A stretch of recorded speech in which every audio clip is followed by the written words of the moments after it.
Greetings to you in Jesus' name. I wanted to jump on and talk to you just a little bit and share with you in the midst of this COVID-19 pandemic that we're going through some information that I think is very, very helpful.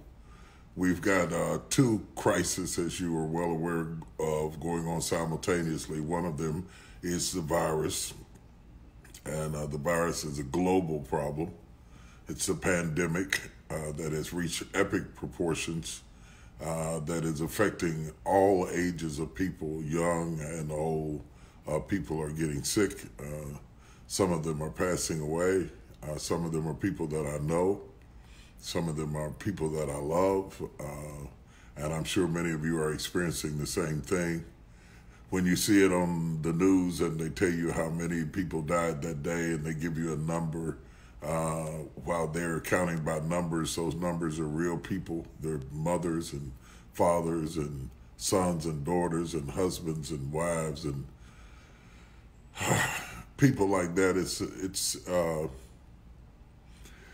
It's disturbing. There's no need in me getting on here and saying that it's not disturbing. It's absolutely disturbing, and we should be disturbed. We should be alert without being alarmed. We should be thoughtful, and most importantly, we should be proactive rather than reactive. I'm concerned because a lot of the times we spiritualize things before we are practical, and sometimes it's to our own detriment. We're fighting it on one hand through spiritual warfare. That's a great thing to do, but there are some very practical things that we need to do as well. And I wanted to talk to you about it, and I want you to pray about what you can do to be a blessing, while I pray about what I can do to be a blessing. And all of us, I think it's going to take everybody working together for us to come out of this. I really do believe we're going to come out of this. To those of you that are alarmed and worried about whether we're going to come out of this, I just believe that God sits too high and looks too low for us not to come out of this. So I believe that we're going to we're going to be able to come out of this, and I want you to be encouraged and be vigilant without being irresponsible. It is easy to become irresponsible and grab a scripture somewhere and run off with the scripture and ignore the obvious, but this is not a time for extremism. This is a time for us to be sober and to be vigilant and in business be men. On one hand, we've got the pandemic to fight, and on the other hand, we've got an economic crisis of epic proportions that we have not seen like this since the Great Depression. The unemployment levels are escalating in this country in astronomical numbers. And if you're not in this country, it's probably going on in your country. And if it's not going on in your country, you can take notes on what's happening here because it's headed this way.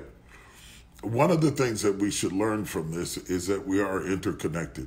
We like to brag about being from Australian. We're Australian, and we're Nigerian, and we're Ghanaian, and we're South Africans, and we're South Americans. And pandemics don't care anything about that. Pandemics don't care about whether you're Republican or Democrat. They don't care whether you're white or black. They don't care whether you're millennial or baby boomer or Gen Xers. They don't care about any of the things that we've been labeling ourselves with. It just sees opportunities. It's interesting to note that the pandemic considers people as a host, and when they attack a body, they see the body as a host, someplace for them to live, and they're looking for places to live, and I'm praying that you won't provide them accommodations, that there'll be no room in your inn, that the blood of Christ will be over your doorposts, and that it will protect you and envelop you and protect your children and the people you love and your grandparents and all the people that are being disproportionately affected by this without any regard to anything that separates us. And sometimes it's so hard to have real conversations in the general public because you get so many narrow-minded people who think the way they think, and I understand that. But while they think the way they think, they avoid the fact that we have a common enemy. And it's nothing unites people like a common enemy. And if ever were a time for us to be united, it is right now. We need to be united in every way possible because we have a very serious assailant that has assaulted humanity. Assaulted humanity, not assaulted animals, and not assaulting wildlife, and not assaulting birds, and not assaulting vegetation. This is an assault on all of humanity. And so we have to come together. And I think in some ways, the Lord is trying to teach us a very important lesson, that there's more to unite us than there is to divide us. And sometimes it takes an enemy for you to wake up and realize what matters most. There are two different levels. The pandemic virus is one thing that we have to be concerned about, and the economic issue is another thing to be concerned about. And people say economics don't matter. They absolutely do matter. When you can't feed your kids, when you can't keep your lights on, when you're facing eviction, that does matter. That does matter. And so we want to look at it from two different aspects, and I wanted to share some things with you that are near and dear to my heart. My concern, I have a lot of concerns. One of my concerns is you never really recognize how dysfunctional our systems are until you get into this kind of crisis. It happened in Katrina. It's happening again here, where we have not designed our infrastructure to be as cohesive as it ought to be between local and state and municipal governments so that they flow together harmoniously and so that we have marching orders that work together real well. The other thing that's unprecedented is not only is there a need for unity within the auspices of our government, not just Democrat and Republican, but between municipal principalities as well as state principalities and federal government. There's that need, but there's another need that's going on. In order to defeat this, there has to be a collaborative effort between doctors and scientists and between government officials and between CEOs for manufacturing of respirators and garments to protect the first responders, as well as masks and all of that. And we're going to have to produce them. And we need relationships with CEOs in order to do that as well. But the reason that I'm on here to talk to you today is because a lot of times when there is help, sometimes we complain about it not being enough help, but we don't take advantage of the help that exists while we wait on the help that we would like to have.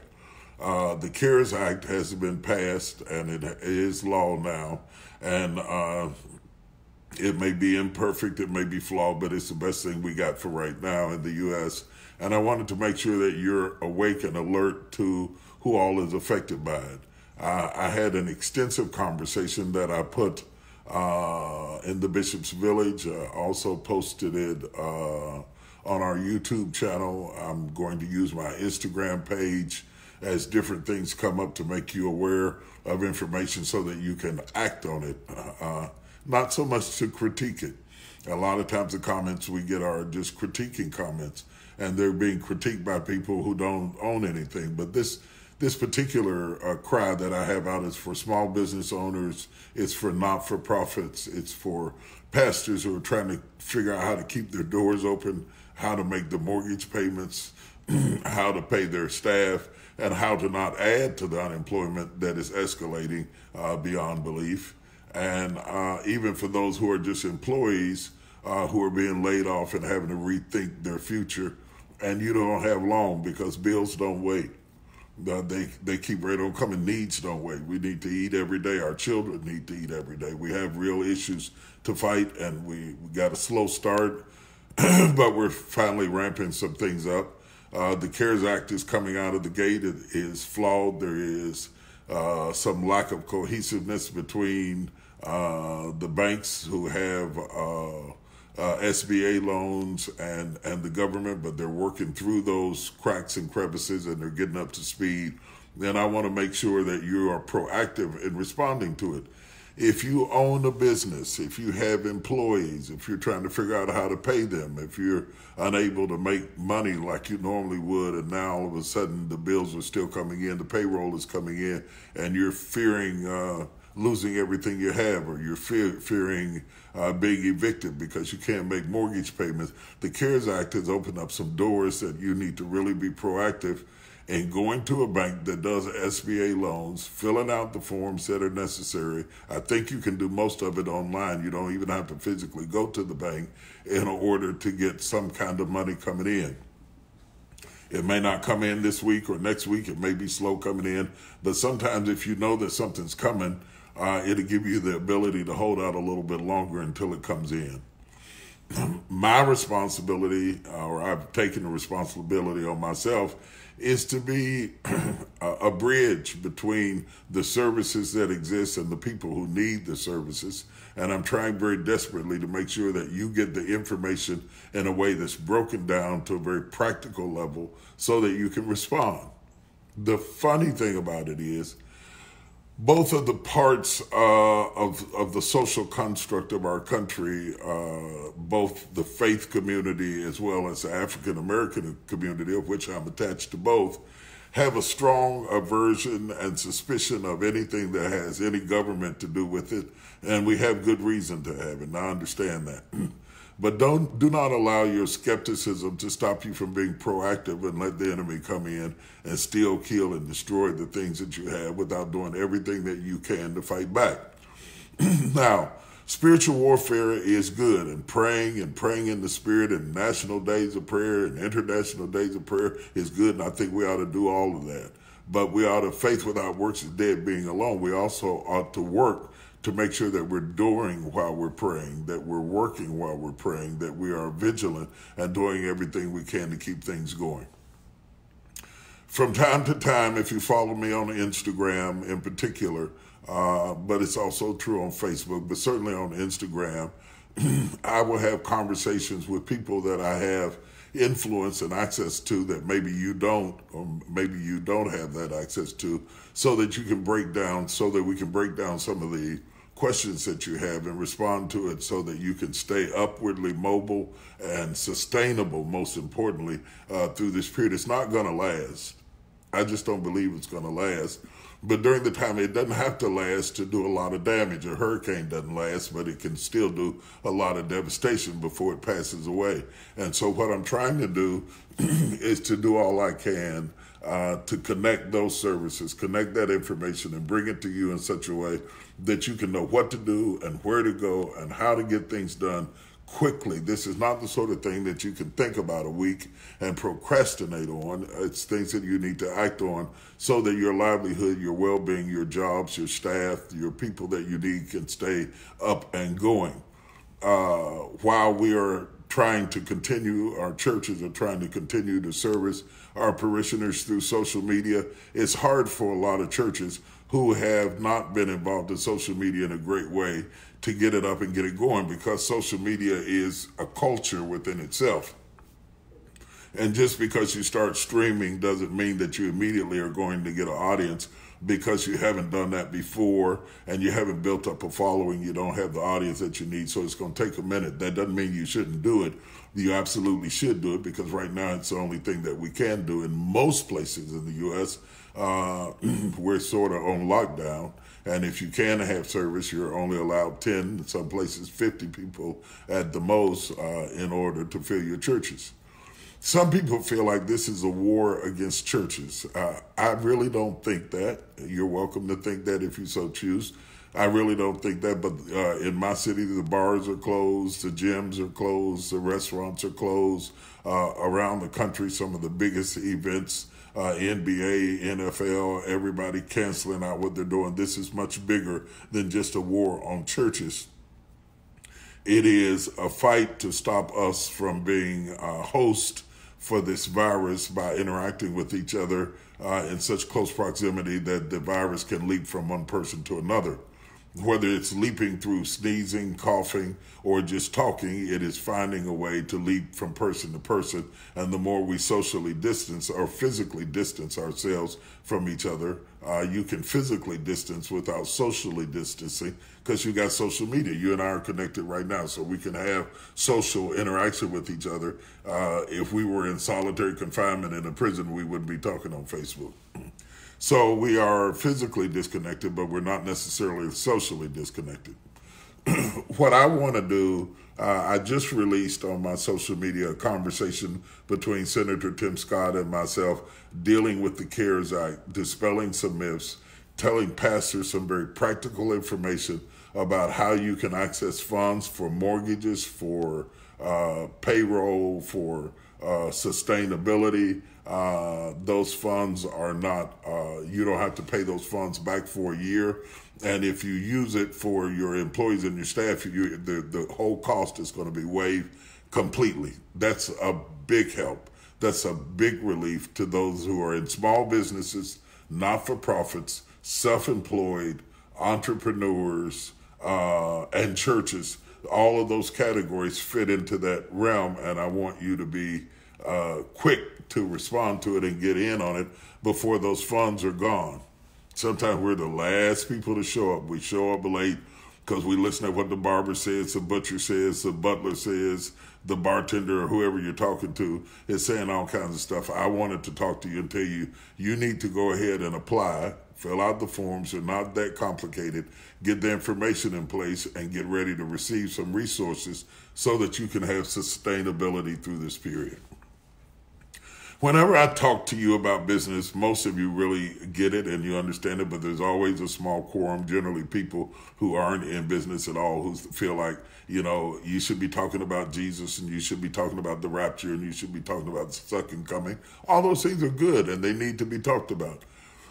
But if your kids are hungry and if your lights are out, you don't need a class in theology or eschatology. You need a hamburger or a sandwich or a piece of bread or some grits or some greens or whatever it is you need to eat to have sustainability. And then we can also teach about what does this mean from a theological perspective. You can rub your belly and pet your head at the same time. You can do one without compromising the other.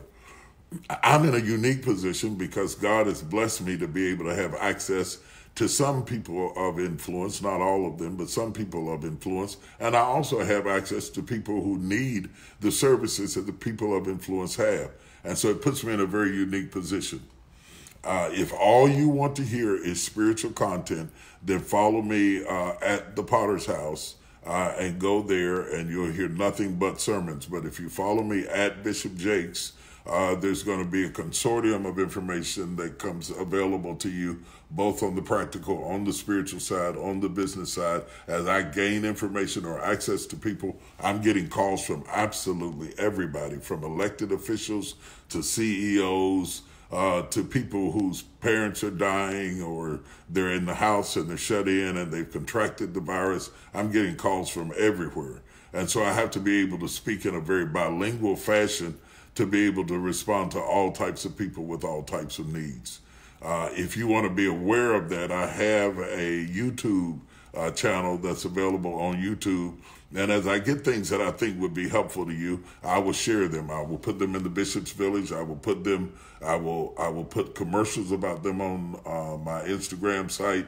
And I will also ultimately put them into the YouTube channel so that you can access them. And I'm trying to make it available to you so you can get the information and be proactive in getting things done.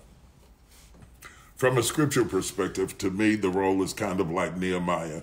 Nehemiah was not necessarily a pastor or a prophet or an apostle or anything like that, but he was used of God because he had access to the king and he had care for the people. And he leveraged the access to the king to change the lives of his people. And that's exactly what I want to do. I want you to understand that that's what I'm trying to do. I want to put it in very, very plain terms that that's important for us to do. And while I love to have church, I miss having church. I miss having my congregation there in front of me, and all of you that are watching that are members of the Potter's House. I absolutely love you. I cannot wait to see you. I cannot wait to be in service with you. I don't know, I might just stand there the whole service and just grin at you. That's how bad I miss you. And I'm getting all kinds of texts from you that you miss us too. In the meantime, I'm going to continue to stream in every way necessary to get the word to you, to keep you encouraged and keep you uplifted. Additionally, I'm working very hard to make connections where possible. with various elected officials and CEOs. I'm scheduled to do an interview with some bank owners to talk about how you can really connect and get access to these funds as quickly as possible. I don't want to see you go bankrupt. I don't want to see you lose your car and your house. I don't want to see you lose your church. I don't want to see you lose your life's work, whether you've got a pancake house, whether you've got a franchise for Burger King or whatever it is that you're running, or whether you're just selling hair grease out the back of your car. I want to see you survive. And if that's a crime, then I'm guilty. If that's wrong, I'm wrong.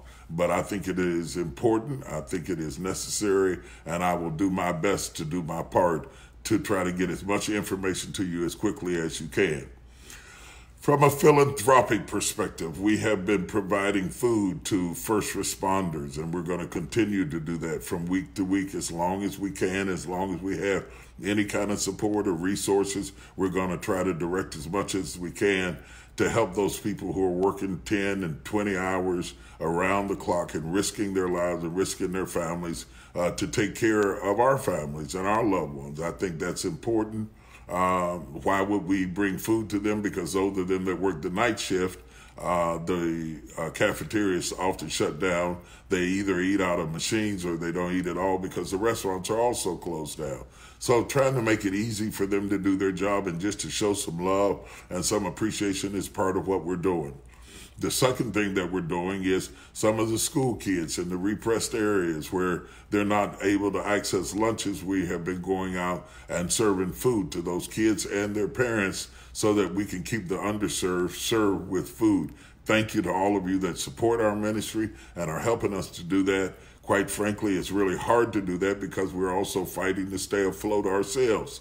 So anything that you give and anything that you do to support helps us to be able to realize that. But I feel called to be a Nehemiah in this situation, and I'm working across the board with both those that have and those that have not, trying to make you aware of what services exist, how to access those services, how to get them as quickly as possible, and do as much as you can. Nehemiah did that. He went to the king, and at the king's discretion, he got access to be able to help Jerusalem rebuild the walls of the city that were torn down. And that's exactly what I want to do. Long term, I'm working on a lot of other things. I've set up a foundation, and part of the goals of the foundation deals with education. And I'm working with some people in technology so that we can use our YouTube channels so that your kids can be exposed to things while they're at home, so that you don't have to homeschool them alone. We're going to try to provide science, technology, engineering, and math, energy and math, and some of the arts, so that you can just go on YouTube and experience some of those things, and it'll help subsidize the fact that our school systems are now shut down. And I think it has a double effect because those are some of the areas where the best opportunities are going to exist for marketability for jobs. What else can I tell you? I want to encourage you. This is a time of great stress. Mental health is a big issue. It's been a big issue. It was an issue before the coronavirus came, so this only exacerbates what was already a problem, the stress of watching 24-hour news cycles, which I encourage you not to do. Don't just sit up there and watch that for hours and hours and hours. Get the information, then get away from it, because all of that adds to the stress and the fatigue that happens to your soul, where you're dealing with your problems, you're dealing with global problems, and you're feeling a certain amount of anxiety. Domestic violence is increasing, which is a sure sign that people are crushing up under the pressure and the power. You have to give your mind a bath, your soul a bath. Get away from that. Watch something else. Read your Bible. Take a walk. Exercise. Do something that's fun. Something that you can do to kind of get your mind away from this stress that is perpetuating itself and some fear that exists all around the country. I don't think that it's abnormal to have fear. It's quite normal to have fear. Some people have so much faith that they say they have no fear at all, and they kind of look condescending down at people who are fearful. I don't look down at you. I want to see you get stronger so that you don't allow your fear to control you, to destroy you, to eat at you, and to become a cancer. You might survive the virus and not survive mentally if you don't change the way you process problems that are coming in your life. And so I wanted to talk to you in a very sober fashion. I'm not trying to make you happy. I'm not trying to make you shout. I'm not trying to make you dance. I'm trying to make you armed and prepared and ready so that you can have the successful life. Jesus said, I come that you might have life and that you might have it more abundantly. And that life more abundantly is a critical thing. He didn't say, I come that you might have church. He said, I come that you might have life and have life more abundantly, which means God cares about your life or your livelihood, which is the ability to have a hood or a neighborhood of life, a neighborhood, a livelihood, a neighborhood, an environment where the environment around you is full of life. In order for it to be full of life, I'm not worried about you being rich. I'm not worried about you being famous. Quite frankly, being rich or famous doesn't make any difference right now because rich people are losing money and famous people are stressed out too. This is hitting absolutely everybody. So the goal is not to make you rich or famous. The goal is to make you sustainable so that you can survive, so that you can see what's on the other side of this. There is something on the other side of this. Anytime there's this much warfare, there's something on the other side of this that the enemy doesn't want us to break into, and I'm determined for you and I to make it to the other side of this and see what God is going to do. The Lord spoke to me the first of the year and said, this is the year of double portion. And then all hell broke loose. And I said, Lord, oh my God, this doesn't look like double portion at all. He said, it's absolutely double portion. That's why the enemy has sent a double portion of attack against us, because we're on the verge of a double portion. You need to make up in your mind, no matter how bad the stats get. I've heard all kinds of numbers, going from 40% to 80% of the population contracting this virus. If it's 40% that contracted, I want to be on the 60. If it's 80%, I want to be on the 20. If I'm not blessed to be in those numbers, I want to be in the group that survives it if I do contract it. And I want you to get your mind on surviving, not succumbing to what you see going on around you. And I think we can do that. I want to encourage you. What can you do? There's a lot of things you can do. If you're a business person, you can follow us on our sites, and I'll do my very best to get you information that I have vetted, that I try to make sure is accurate and informative, so that you can get it done. Now, some of these programs that have been set into place, they're going to be problematic. They're not going to flow smoothly. The reason is government is good at passing laws and bills and allocating money better than they're good at executing programs that solve solutions. It has always been that way. If you saw Katrina, you should understand that. They've always been better at passing laws than they are at executing things that make things better for people. So there's going to be some lumps and there's going to be some bumps, but hang in there, go through the process while we iron this out. Together, we're going to get this done. There's a great deficit of leadership. Titles don't make leaders. Clergy collars don't make leaders. Degrees don't make leaders. Trouble shows you who leaders are by how you respond in the time of trouble.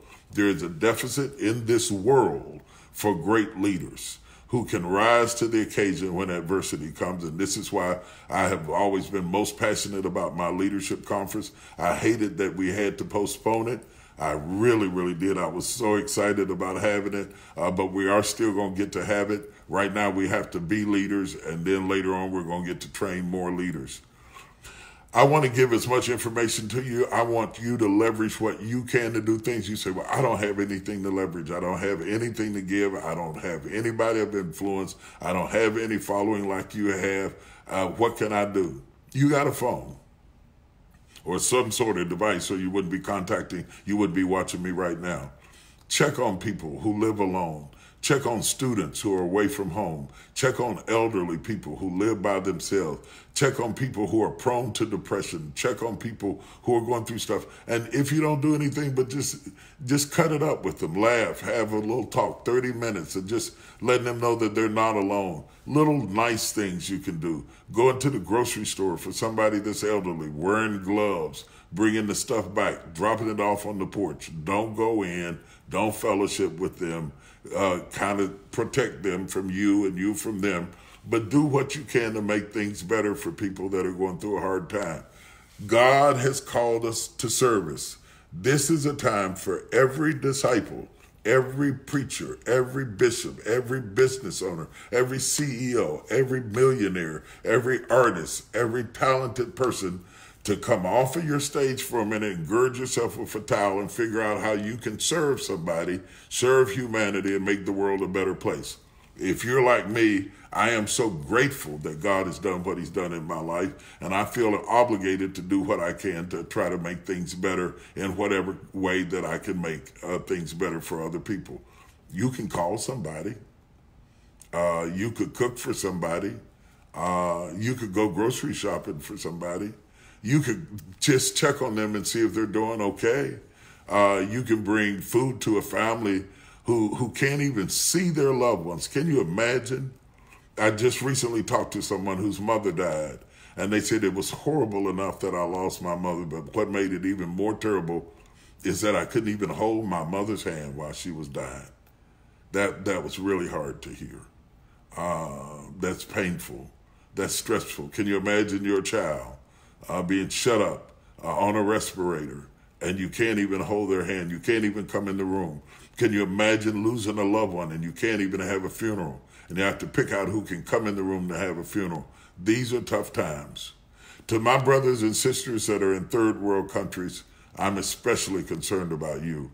Some of the numbers are not alarming yet, but they're headed that way. I don't know how you're going to manage social distancing because of your transportation systems, because of the way things are set up culturally there. It's going to be very difficult. But you need to be thinking about, how would I function if I needed to stay 5 feet, 6 feet away from people? How can I function and get ahead of it and start planning, stocking up on whatever you can stock up on, getting yourself together?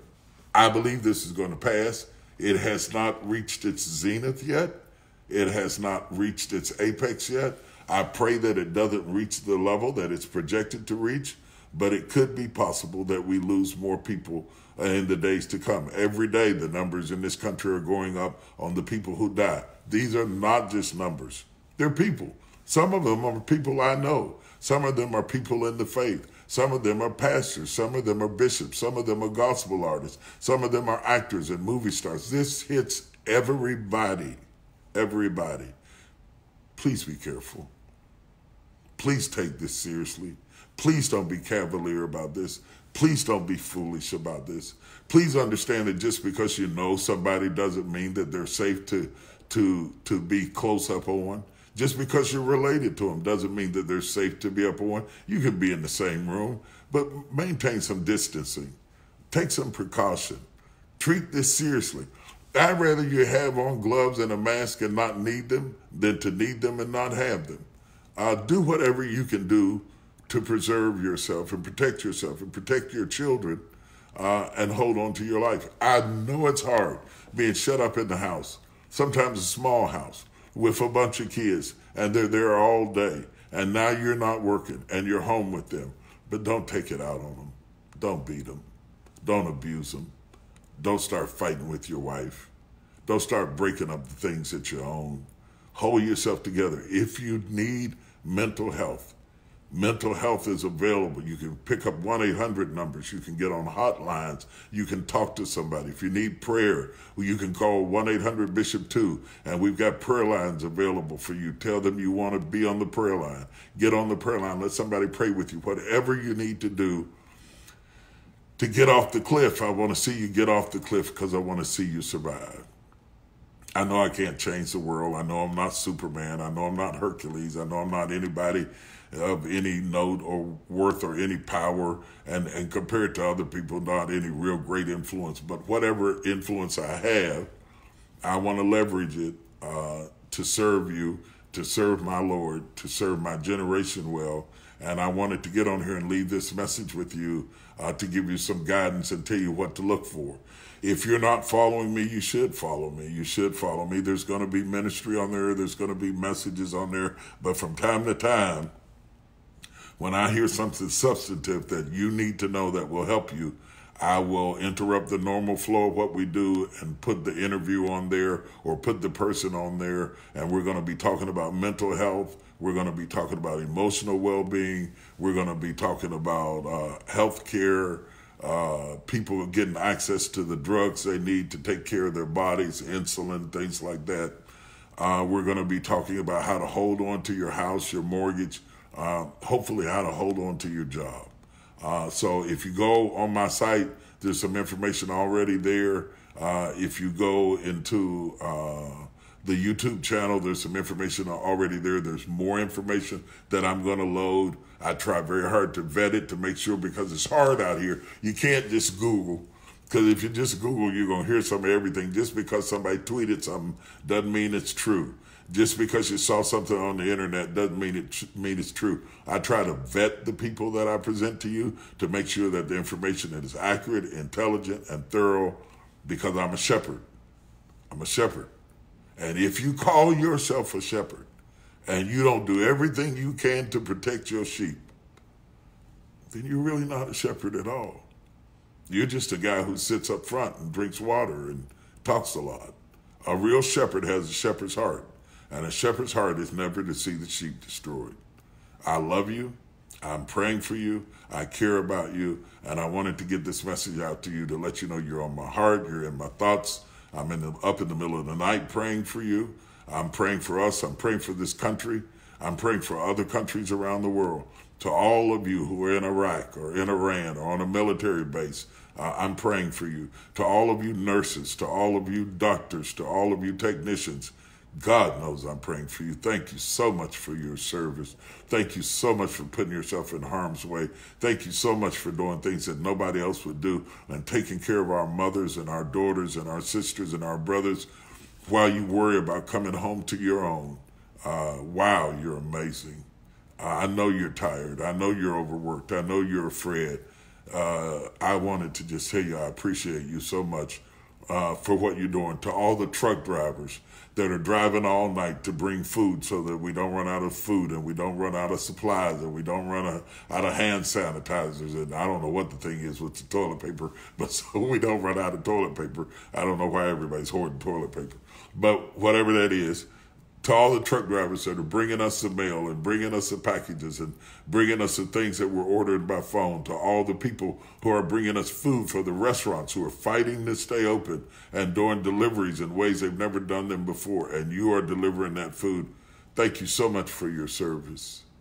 To all of you that are holding on by a thread, and to all of you that are in areas that are yet to be affected, don't turn up your nose and say, oh, that's New York's problem, that's Detroit's problem, that's New Orleans' problem, that's the Americans' problem. Listen, if you are blessed not to have it to fight right now, get ready. It could be coming your way, and in the meantime, your job is to intercede and to pray and to do what you can to make things better for those that are under attack. The Bible said, let the strong bear the infirmities of the weak, not look down your nose at the weak, bear the infirmities of the weak. So if you're blessed that it's not touching you, don't turn up your nose in the air. Do what you can to make things better for other people, because what's happening to me today could be happening to you tomorrow. And do unto others as you would have them to do unto you. If you're pastoring a small church, I did for years. I spent as many years pastoring a small storefront as I did a mega church. I'm not just a mega church pastor, I'm a pastor, because I spent half of my life pastoring less than 1,000 people, and half of that less than 100 people. But even small churches can do a lot of things together. They have to go about it differently, but they can get a lot of things done. Spaghetti dinners, bean dinners, fried chicken legs, baked chicken legs, doing something to help people, feed people, cover people, pray for people, call people, check on people. Intercessory prayer, you can do some things that big churches can't do just by virtue of the fact that you have that family, close-knit atmosphere. That's an advantage too. I know what that's like. To have that kind of advantage. To those of you that are trying to figure out social media and how to get up and get started, let's get started. Let's get connected. Because I don't think we're going back to normal. I think we're going to survive this, but I don't think we're going back to normal. This is a paradigm shift. It's going to change the way universities process students for college. Anytime you got Yale and Harvard telling students that the classes are going to be online, this is a major shift. Anytime you got five-star restaurants surviving off of to-go orders, this is a paradigm shift. There's going to be some changes. There's going to be a new way of doing things when we come out of this. So you might as well get started. You're late to the party, but let's get it going. Let's figure out how to get your message out, get your word out, get your people acclimated to it. It may take them a while. Don't get mad if you don't get a big response today and throw up your hands and give up. The race isn't given to the swift, nor the war to the strong, but to him that endureth to the end. I'm Bishop T.D. Jakes, the senior pastor of the Potter's House, and I wanted to get on Facebook Live and share this message with you so you can understand what my thoughts are, what the direction is, what my concerns are, what I'm praying about, and I want to see you win. It is not our church against your church or our this against your that. No, no, no. We are in this together. Anybody who's saying anything else, pray for them. They don't have the revelation. This is an enemy that attacks without discrimination, and we must unite without discrimination. Black folks, white folks, brown folks, rich folks, poor folks, pretty folks, ugly folks, fat folks, skinny folks, we all need to come together like never before. I love you with the love of the Lord. I'm praying for you. I believe we'll come through this. I'll see you on the other side of it. Until the end, if you're in an area where they've asked you to shut in, sit yourself down. Stop thinking that you're suffering because you're sitting down someplace in a house with air conditioning and got TVs in your house and carpet on the floor. You ought to be ashamed of yourself to call that suffering. It might be inconvenient, but it's not suffering. It's not suffering. Not like people who have dirt floors who are sleeping outside. Not like people who have no place to lay their head. Not like people who are sleeping up under bridges. Not like people who don't have a car of any kind or any type. Calm yourself down. Be sober. Be sober. Be sober. Come out of this drunken, privileged, self-enthroned, narcissistic attitude that everything has to go your way. Young people, hear me. This is no joke. This is real. I call a meeting with all my kids. I talk to them like they were 5 years old. This is no joke. This is serious. Stop running around playing with people just because you know them, interacting with them like it couldn't happen to you. It is happening to you. Please. I don't want to bury you. I don't want to go to your funerals. I don't want to comfort your mothers.